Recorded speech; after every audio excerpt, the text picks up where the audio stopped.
Chicuelines, oigan, como ya les había dicho la clase pasada, tengo pensado que veamos una película. Pero la película, perdón, la película obviamente va a ir enfocada a los cambios emocionales que hemos hablado. O sea, depresión, ansiedad y tengo varias en mente. Pero todavía no me decido a cuál. Y más que nada, pues el fragmentar las dos clases que siguen. Por otro lado también, muchos de sus compañeros no tienen Zoom. Por ejemplo, Gil, Luis Ángel, Alejandra también tiene problemas para eso. Y como hemos visto, cada vez que hago algo para hablar así directamente con ustedes, sus compañeros no entran. Entonces esa es la cuestión. Tendríamos que ponernos bien de acuerdo. Yo en cuestión de la película y ustedes en cuestión de que sí entren a verla. Entonces, um, son películas muy buenas. Se las voy a pasar después las portadas para que las vayan checando. Pero obviamente sería algo relacionado a lo que hemos visto. Al amor, depresión, ansiedad. Y de hecho el día de hoy vamos a hablar de ansiedad. Entonces, chicos, me gustaría ponerles un video, pero sé que se van a aburrir porque es de un psiquiatra que habla acerca de lo que es la ansiedad y qué es eso, ¿no? Pero todos sabemos lo que es la ansiedad, ¿no? Todos sabemos que la ansiedad pues es ese estar como siempre al pendiente de lo que está sucediendo a nuestro alrededor, como esa desesperación, pero como tal, aquí sí hay unos ay, perdón. Sí tengo por aquí, ay, ¿dónde están las diapositivas? Creo que ya la cerré. Miren, aquí en esta presentación de PowerPoint que estaba viendo, tienen los síntomas de lo que es, ¿cómo se dice? De lo que es la ansiedad como tal. Iba a buscar el DSM, pero mejor de una vez lo pongo aquí. Miren, para ponérselos más claro, la ansiedad dice puede definirse como anticipación del daño o desgracia futuros, acompañada de un sentimiento de disforia, o sea, de desagradable y síntomas somáticos de tensión.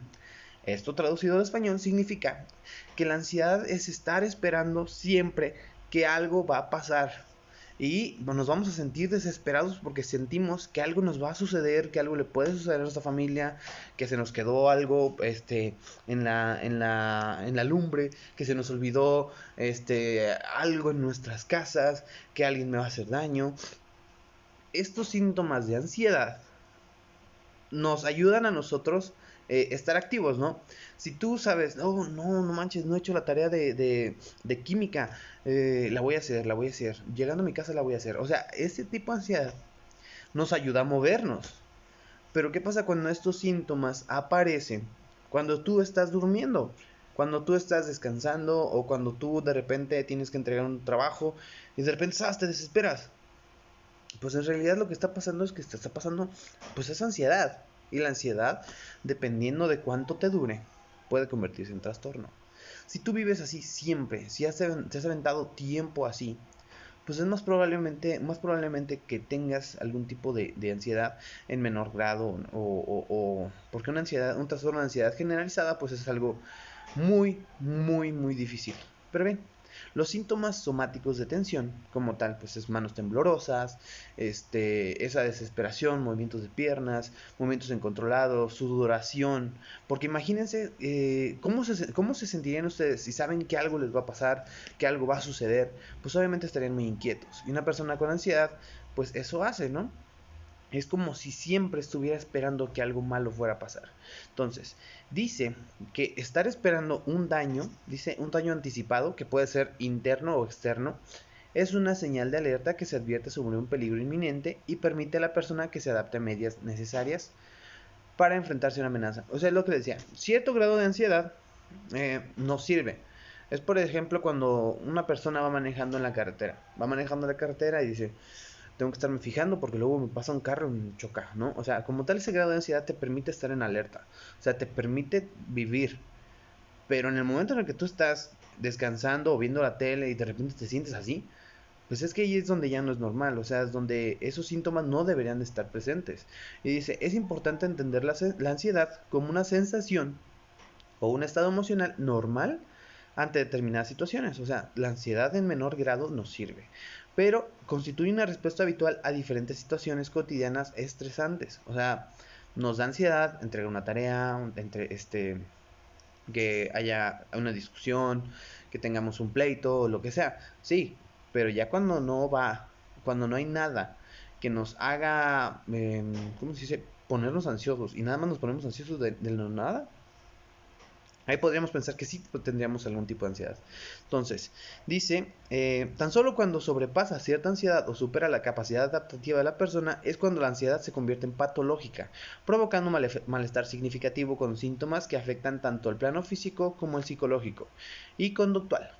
Se supone que en el momento en que la ansiedad es tanta que no te permite entregar trabajos, que no te permite, ¿cómo se dice? Que no te permite trabajar, que no te permite salir con los amigos, que no te permite hacer nada, en ese momento sí va a haber un trastorno. O sea, en el momento en el que la ansiedad es tanta que no te puedes controlar para nada. Entonces allí es donde sí afectaría. Y los síntomas son aquí, mira. Los síntomas pueden ser vegetativos, que significa que puede haber sudoración, sequedad de boca, mareos, inestabilidad. Neuromusculares como el temblor, tensión muscular, cefaleas son dolores de cabeza, dice parestesias que son, creo que, ay, les fallo en esa, creo que una parestesia es como inmovilidad de algún miembro, se los voy a buscar. Luego dice cardiovasculares, palpitaciones, taquicardias, dolor precordial, respiratorios, la disnea, me imagino que es como el estar respirando tanto. Y luego, digestivos, tienen que ver con náuseas, vómitos, dispepsia, wow, eso sí no lo recuerdo. Estreñimiento, aerofagia, es como es de... Y luego el meteorismo, vaya, es que esta es una presentación de un psiquiatra. Me falta esa parte. Genito urinarios, o sea, micción frecuente, problemas de la esfera sexual. O sea, te puedes, esa sensación de querer hacer pipí y la cuestión sexual, pues es como que esa inactividad o esa... El no poder, ya sé que me entienden. Y síntomas psicológicos y conductuales que tienen que ver con preocupación, aprensión, sensación de agobio, miedo a perder el control, a volverse loco, sensación de muerte inminente, dificultad de concentración, quejas de pérdida de memoria, irritabilidad, inquietud, desasosiego, conductas de evitación de determinadas situaciones, inhibición o bloqueo psicomotor, obsesiones o compulsiones. O sea, nos puede afectar de manera a nuestro cuerpo y también de manera a nuestra mente. ¿Por qué? Porque la ansiedad, como ya vieron, es como estar esperando que algo nos vaya a hacer daño. Entonces, al momento en el que seguimos esperando, pues nos vamos a desesperar. Porque también eso no llega, no vuelve esa sensación, no, o sea, imagínate que tú estés esperando a alguien y nunca llegue. Obviamente te vas a desesperar porque estás ahí con la sensación de lo estoy esperando, y nunca llega. Y es lo que les decía, esto ansiedad ahora es muy común, ahora todo el mundo tiene ansiedad, pero algo muy importante que hay que checar es que existe el trastorno y existe la ansiedad normal y también existen los ataques de pánico. Un ataque de pánico, chiquillos, es como todos estos síntomas físicos y psicológicos al mismo tiempo. O sea, en el momento en el que te sobrepasan las cosas, en el momento en el que tienes problemas en tu casa, por ejemplo, existen dos formas. Una es de que tú tengas algún tipo de problema emocional, tengas problemas con algún tipo de cosa. Y la otra, pues es una cuestión física, que te falte algún tipo de vitamina, que estés mal comido, cosas así. Pero más que nada lo emocional. Cuando tienes un problema en serio, grave, los ataques de ansiedad, pues son parte de estos síntomas. O sea, la respiración alta, el sentir que algo va a pasar, una sensación de muerte significa que una persona siente que se va a morir, siente que tiene que huir, siente que los problemas lo sobrepasaron y de repente pues empiezas a verlo como temblando, como teniendo, como si le faltara la respiración y todo eso al mismo tiempo. Y un ataque de pánico no te dura lo mismo, no te dura meses, te dura unos 15 a 20 minutos, pero son 15 a 20 minutos que vas a sentir larguísimos, porque todos estos síntomas que yo les dije aparecen de pronto. Entonces, la ansiedad sí es fuerte. ¿Y qué es lo que los voy a decir? Miren, vamos a checar el índice de edades. Miren, como tal, existe un tipo de ansiedad que le pega a los niños que es el trastorno de ansiedad por separación. Déjenme ver si lo encuentro. Dice que es normal que los bebés y los niños muy pequeños se pongan nerviosos y ansiosos las primeras veces que se separan de sus padres, pero al cabo de muy poco tiempo se acostumbrarán a quedarse con un abuelo, una persona a cargo o así, y se empezarán a encontrar como si estuvieran en casa cuando estén en la guardería o cuando estén en la escuela. Pero cuando los niños no superan con la edad este miedo a estar separados de sus padres, se conoce como trastorno de ansiedad por separación. Significa que también hay niños que no pueden adaptarse mucho a los cambios que tengan en su vida. Y puede haber niños de muy chiquitos, o sea, como que les gusta, unos 4 o 6 años, que la sensación de separarse, incluso de su casa a ir a la escuela, les afecta mucho. Porque ya no están en su casita, no están con sus videojuegos, con sus juguetes. Y eso ese trastorno de ansiedad por separación les puede afectar incluso aunque no sean sus padres. Es decir, si te llevas a los niños, imaginemos que ustedes, sus papás se separan, ustedes los dejan con unos abuelos y siguen viviendo con ellos. Y luego dicen, ¿sabe qué? Vuélvame a dar mi niño. Ustedes pueden desarrollar un trastorno de ansiedad por separación si están bien con sus abuelos, igual si es al revés. Entonces, desde primeras edades, nosotros podemos incluso desarrollar este tipo de ansiedad porque nos alejamos de lo que nos gusta, de lo que estamos acostumbrados, y este primer trastorno afecta a niños. Luego está el trastorno de ansiedad generalizada, que este trastorno hace que los niños se preocupen así cada día por muchas cosas diferentes. Los niños con un trastorno de ansiedad generalizada les preocupan cosas que les preocupan a la mayoría de los niños, como los deberes, los exámenes y cometer errores. Pero se preocupan más y más a menudo por este tipo de cosas. Los niños con este trastorno también se preocupan por cosas cuyos padres pueden considerar que sean motivo de preocupación. Por ejemplo, les preocupa la hora del recreo, la del almuerzo, las fiestas de cumpleaños, quedarse a jugar con amigos o el trayecto a su casa. Bien, o sea, ellos estos tipos de cosas les afectan mucho a los niños con este tipo de trastorno porque están esperando que algo pase. Para evitar que algo pase, tienen que estar pensando en todo a la vez. Entonces, un niño con este trastorno va a ser un niño muy nervioso, un niño que va a estar siempre al pendiente, que siempre va a estar mirando de un lado para el otro, que siempre va a estar preocupado por qué va a pasar mañana. Entonces, este trastorno de ansiedad generalizada le puede pegar a adolescentes como ustedes por cuestiones como la pandemia. ¿No han estado viendo las noticias de que hay niños que en su casa se están volviendo como loquitos porque no alcanzan a terminar actividades, porque les faltó algo en su tarea, porque les mandaron tanta tarea y la amontonó hasta el final que no la hacen? Entonces, este trastorno, claro que puede afectar ahorita, porque yo, por ejemplo, en la clase de que les doy, no les dejo tareas, porque imagino que los demás maestros sí. Y la verdad es que eso es muy pesado. Estar checándolo en línea, no estar recibiendo bien la información y de repente estás tareas, trabajos, trabajos, tareas, tareas, trabajos. O sea, eso claro que sí te va a afectar de alguna manera. También a los maestros, no lo crean. Nos preocupamos por acomodar la clase, por mejorarla, por checar la información, investigarla toda. Pero bien, vamos a ver si existe otro trastorno de ansiedad, y eso es el trastorno de ansiedad social.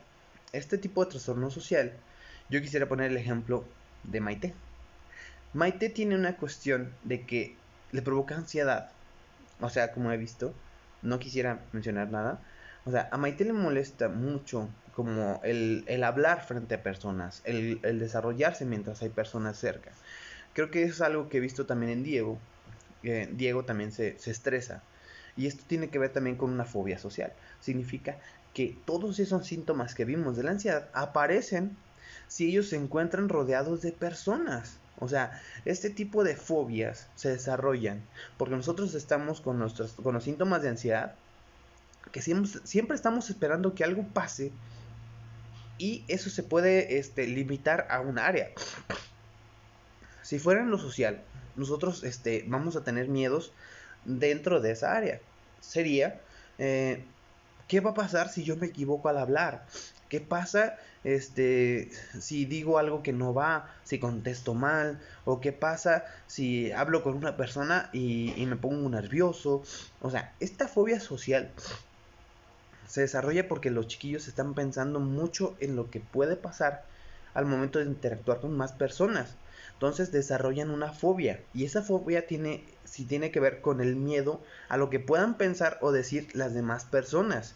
Siempre temen poder hacer o decir algo que les avergüence, les preocupa que puedan parecer raros o que puedan decir cosas inadecuadas. También no les gusta nada ser el centro de atención. O sea, si yo les dijera, Maite, ¿puedes pararte aquí en el salón y me puedes responder esto? Claro que a ella le va a costar un poquito más de trabajo, y a Diego también. Pero he visto ahorita que en el trabajo que hemos estado haciendo de manera digital, por ejemplo, Diego puede responder, Diego puede hacer los trabajos, Diego puede hacer todo esto, porque no tiene esa interacción social. Pero Maite creo que hasta mandar sus trabajos o mandar audios o algo así le cuesta un poquito más. Entonces, chicos, Maite y Diego, yo lo he notado un poco con ustedes. He checado que les preocupan este tipo de cosas. Chéquenlo bien. Dice, no quieren que los demás se fijen en ellos, por lo que pueden evitar levantar la mano cuando están en clase. Si el profesor les pregunta en clase, se pueden quedar congelados de lo nerviosos que están y no poder contestar. A un niño con fobia social, una presentación en clase o una actividad de grupo con compañeros de clase les puede provocar un miedo extremo. Lo dice, la fobia social puede hacer que niños o adolescentes eviten hasta ir a la escuela o ver a sus amigos. Dice, se pueden encontrar muy mal o muy cansados antes de ir a la escuela o mientras estén en la escuela, porque desarrollan un miedo. Inclusive si ellos se atrevieran a participar o a hacer algo y se equivocaron, con eso tienen para no volverlo a hacer jamás. Entonces, dice, también se pueden quejar de sensaciones corporales que acompañan ansiedad. Por ejemplo, pueden notar que se les acelera el corazón o que les falta la respiración. Pueden estar tan nerviosos e inquietos que no pueden estarse quietos. Pueden notar que la cara se les pone caliente o se les ruboriza. Y se pueden estar inestables o mareados. O sea, eso es un nivel ya muy extremo. Con lo que he estado viendo con ustedes, pues es algo más leve. Pero bien, dentro de esta fobia social también puede desarrollarse el mutismo selectivo. El mutismo selectivo, chamacos, significa que esta forma extrema de fobia social hace que los niños estén tan asustados que dejen de hablar. Les da miedo tantas cosas que simplemente van a dejar de hablar. No vuelven a hablar. Y va a ser selectivo, porque dice que los niños y adolescentes con mutismo selectivo pueden hablar. Y hablan cuando están en casa o con sus mejores amigos, pero se niegan a hablar en la escuela o con determinadas personas. Es decir, si imagínense que hay un chico que tenga este tipo de cosas, va a hablar. Imaginemos que tiene problemas en su casa. Podemos ver a una persona que deja de hablar. Para cualquier cosa dejó de hablar en su casa, pero en su escuela es un perico. O sea, el mutismo selectivo es un miedo tan grande que hace que el niño no pueda hablar con aquellas personas que le provoquen este tipo de ansiedad. Entonces, puede existir también esos miedos, como nosotros, como tenemos tanto miedo a ciertas cosas, que por ejemplo, imaginemos que tenemos miedo a ir a la escuela, a los maestros, a las maestras, les tenemos tanto miedo que nosotros desarrollamos un miedo a algo más, algo que nos recuerde a ellos. Y en eso puedes decir, esa maestra es una araña, ¿no? Y a la maestra es una araña o una lagartija, no sé qué nombre le pueden decir ustedes para referirse a algo. Y tú de repente empiezas a tenerle miedo a las arañas. O sea, por ejemplo, a un niño es pequeño, es normal que le asuste la oscuridad. Los monstruos, los animales grandes, ruidos fuertes, los fuegos artificiales. Pero cuando un niño tiene miedo, los adultos lo pueden apoyar a que se sienta seguro, que se sienta tranquilo. Pero una fobia es un miedo más intenso, más extremo. Pueden desarrollar un miedo ¿cómo se dice? A los espacios pequeños, a los espacios grandes. Pueden desarrollar un miedo, algún tipo de animal, pueden desarrollar un miedo como tal, algo irracional, porque hay personas que le dan miedo a las ratas, que le dan miedo a las cucarachas, que le dan miedo a las arañas. Pero si te pones a ver, o sea, el miedo es irracional porque tú pesas como 1000 veces más que una cucaracha, pesas 1000 veces más que una araña, y una araña no te va a comer, ¿sí? Al final es un miedo irracional porque una cosa así de chiquita te provoca tanto miedo que hasta te puedes quedar paralizado. Entonces, tiene que ver dentro de los trastornos de ansiedad. Entonces, chicos, para no hacérselas tan largas, hoy hablamos de ansiedad. ¿Y cuál es la cura para la ansiedad? La ansiedad se cura, obviamente, con tratamiento psicológico, con tratamiento psiquiátrico, dependiendo del nivel. Pero si tú tienes un cierto nivel de ansiedad o te estresas de pronto, lo que te sirve más en la cuestión, por ejemplo, de Maite, un trastorno de ansiedad, o sea, una fobia social, se cura que tú misma o que ustedes mismos busquen hablar un poquitito más. ¿Saben qué? Pónganse metas. En el momento en el que un chiquito, una chiquilla le da un poquito de miedo a hablar en público, no hables en público. Empieza a hablar con tus compañeros. Empieza a hablar con tu amiga. Luego habla con la amiga de tu amiga. Empieza a ser como más, empieza a hablar con personas que te sientas cómoda.